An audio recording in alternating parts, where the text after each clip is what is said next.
Girly Girl Bookworm. So today I have my currently reading for you. I've got 3 review books to share with you and then one that I'm currently reading right now. This week was a little bit of a slower reading week. Not a big deal, but I just figured I'd let you know. So yeah, let's just dive right in. The very first book that I have for you is The Sweety Sisters by Leanne Dolan. And I was really excited to request this book because it takes place in Connecticut. So the minute I heard that, I jumped on my little computer and I contacted William Morrow and I was like, can you please send me this? And they were kind enough to send me a copy. This one follows the Sweety Sisters. So we've got our 3 redheaded sisters. They have had a really good childhood being raised in Southport, Connecticut, and their mother died 15 years previously to a really hard battle of cancer. So they kind of all gone their separate ways, trying to figure out how they're going to live their life. And now their father has just suddenly died, and he is a very, very, very, very, very, very famous writer. And he passes away.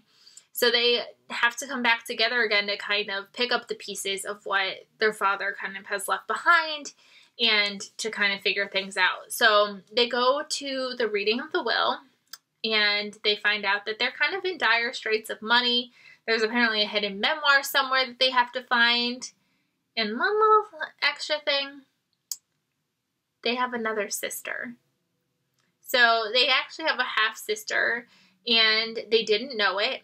And the half-sister didn't even know it until recently. She did a DNA test, and she found out that her father was not her father, and that she was related to one of the Sweety Sisters. So then she kind of put 2 and 2 together and found out, oh my goodness, he's my father. And she reached out to him and he didn't want to see her. And she's actually their neighbor when they were growing up. So it just kind of, you know what it would be like if you took a DNA test and found out you had a whole nother family. Things are already rocky enough as it is. Everything explodes and it's crazy. This is a very character-driven novel. So it did take me a little bit longer because I just needed to be able to soak in all of the details and getting to know each sister. It was really great because it is told in all of their perspectives. So you're really getting to see how they're dealing with this. How are they dealing with grief? How are they dealing with their new sister that they've just come to find out about? How they're dealing with the sisters that they did already know about. There was a lot of character development and character growth in this book, and it was really nice to see how they were able to kind of tie it all together and come back together as a family by the end. And also the personal growth that they were also experiencing was really, really well done. So I gave this book 4 stars. Highly recommend it. I mean, the cover alone is absolutely stunning. And like I said, it does take place in Connecticut, and it was really fun because I live in Connecticut. So it just felt very home-like to me because I felt like I knew exactly where they were talking about and what it would have been like for them to grow up there. So really enjoyed this book. Really excited to see if she has a backlist title or look for more books from her in the future. So thank you again, William Morrow, for sending this book my way. Then I read What Lies Between Us by John Mars, and I read this through Netgalley. I basically saw that John Mars was having a new book release, and I jumped right on it without reading the synopsis or anything because I knew that I really loved The One and The Passenger, so I knew he was going to have something special up his sleeve for us. So I immediately requested it, and I started reading it and realized it's not what I was expecting. If you read The One and you read The Passengers, you know that his previous novels have had this sci-fi thriller element. So I always equated John Mars with this really unique writing format where it's going to feel like a sci-fi futuristic thriller that could potentially happen, even though it's technically sci-fi. And this is not that. There is no sci-fi element. This is a straight up thriller novel. And it's about a woman who is holding her mother hostage in their house. And so we are getting dual perspectives of her and her mom, but we're also getting like flashbacks to the past in her and her mom's perspective. So we're basically watching what's currently happening, but we're also watching kind of what led up to what's currently happening. And if you've read John Mars, you know he's very gripping. He's a page turner. You know you're going to fly through the book. But for some reason, this one in particular was very predictable for me. So the things that were supposed to be twisty and reveals, I figured out way too early. Like there was one big twist that happens towards the end. I guessed it at 33%. So were there some things that still kind of took me by surprise? Yes, but it still wasn't as surprising as I would have liked it to be. It's very nitty and gritty and gross, so it does get a little graphic. Overall, I enjoyed my reading experience. It was a really good thriller, but it just wasn't what I wanted from it, so I ended up giving it 3 stars, especially with the predictability. If it ended up coming out with a big bang, with a big wow at the end, I think I would have given it 4 stars, but because it was so predictable, it ended up having to be a 3-star for me. But it is a good page turner. If you're new to thrillers, I think you would really enjoy this one. So I still recommend it. It just didn't live up to what I wanted it to be, because with the one in the Passengers, I do believe I gave those like 4.5 stars. So I didn't feel right giving this one that was kind of predictable and not as exciting the same rating. So that's why I did end up going with a 3 stars. Still very good. Still really glad I read it. That one comes out May 15th, I believe. So, again, another one that is right around the corner. And then I read Once Upon an Eid, which is 15 stories of hope and joy by 15 Muslim voices. And this is a bind-up, like I said, of short stories. This one comes out May 5th. I'm so angry that I did not read this sooner, because my whole goal was to read this and then hand it off to my ESL teacher before she has to place orders and before it comes out. And obviously with all this going on, I can't get it to her. So that's kind of frustrating, but I still sent her my thoughts over so she can decide if she wants to order it for our school or not, which it looks like she's going to.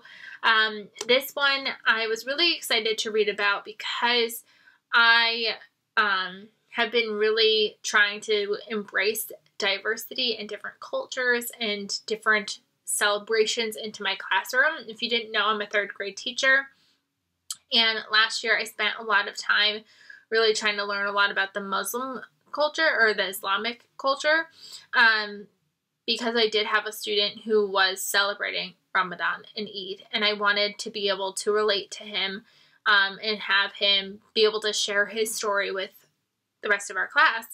And Eid was one of those holidays that came up, and I was like, how do I explain this? I have no resource for this. I don't know what to do.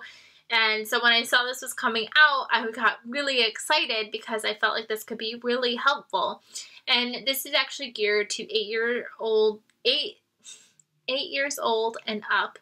And I don't know if I necessarily can see myself handing it to an 8-year-old, because that's technically what I teach is 8-year-olds. So I can't necessarily see myself handing this to them and being like, have fun, because there's a lot of authentic language into this book. So to me, as an adult reader, I still had to do a lot of context clues to solve it. There was no glossary in here, so I couldn't just be like, oh, I don't know what that word is, let me look it up. And then there was no,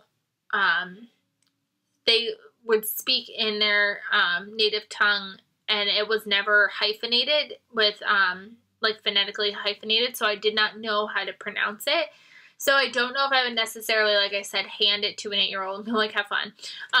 But I do see it having a lot of good discussions where you could either use a short story as a read aloud, or you can use a short story in a small group teaching context clues, because there were some really good stories that did have good context clues around these unknown words that you could then kind of figure out what they are and then research to see if you're right. But these also taught really good lessons of generosity, of dealing with your parents being separated. I'm trying to think of others. tradition, having a sick parent, all those things. Like, so this hit some really heavy topics as well that you can use in discussions and teach with a diverse character instead of how almost every book features a white character. You can see it through another face and another voice, and I really appreciated it. I don't have a finished copy, obviously, but so there's going to be really beautiful artwork in here that I could tell, and there's a graphic novel in here, not a novel, but like a little short story graphic novel, which was a lot of fun.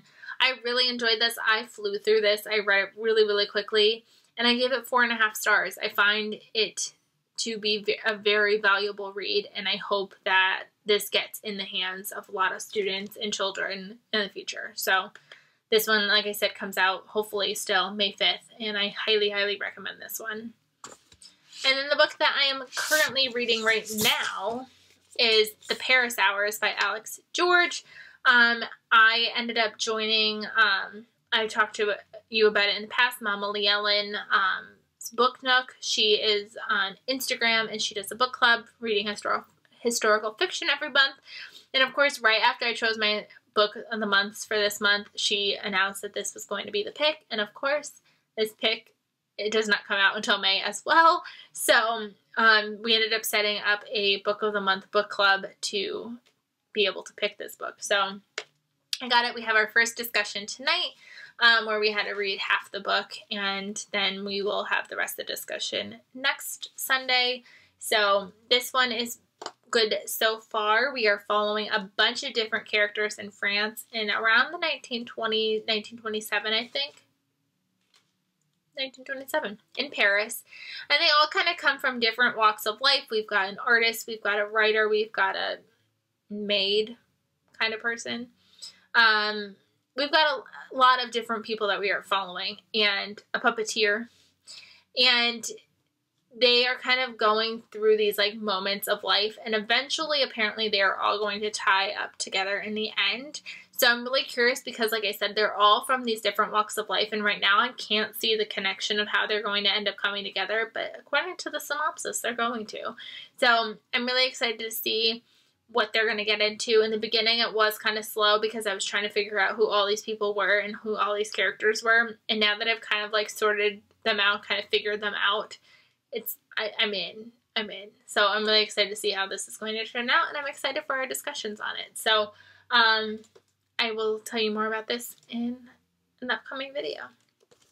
So I hope you guys enjoyed. I hope you guys found something new that you want to read. And they are all like literally right around the corner from coming out. So definitely keep your eyes peeled. And I will see you guys really, really soon. Bye, everybody.